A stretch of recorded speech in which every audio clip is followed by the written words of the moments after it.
So the Song of Maria Clara ay tula ng pag-ibig, hindi lang para sa ina at sa kapwa, kundi higit sa lahat para sa inang bayan.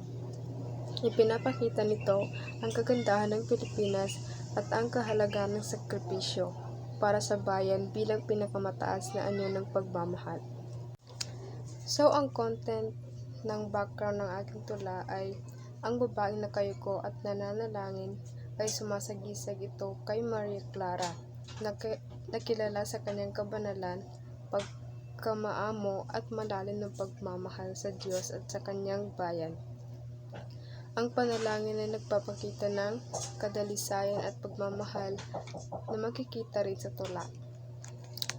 So, ang bintana na may buwan ay kumakatawan ito sa inang bayan at sa kalikasan ng Pilipinas na binibigyan diin ni Rizal sa kanyang tula. Ang buwan o araw ay madalas ginagamit sa panitikan bilang simbolo ng liwanag, pag-asa at patuloy na paggabay sa bayan. Ang mga bulaklak naman sa gilid ay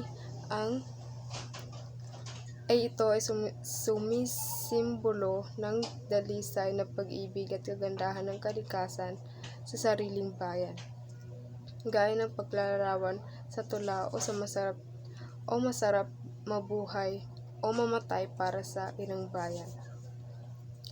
Sa krus naman sa ibaba ay ito ay kumakatawan sa sakripisyo, pananampalataya at kahandaan ng tao na ialay ang buhay para sa bayan at sa Diyos.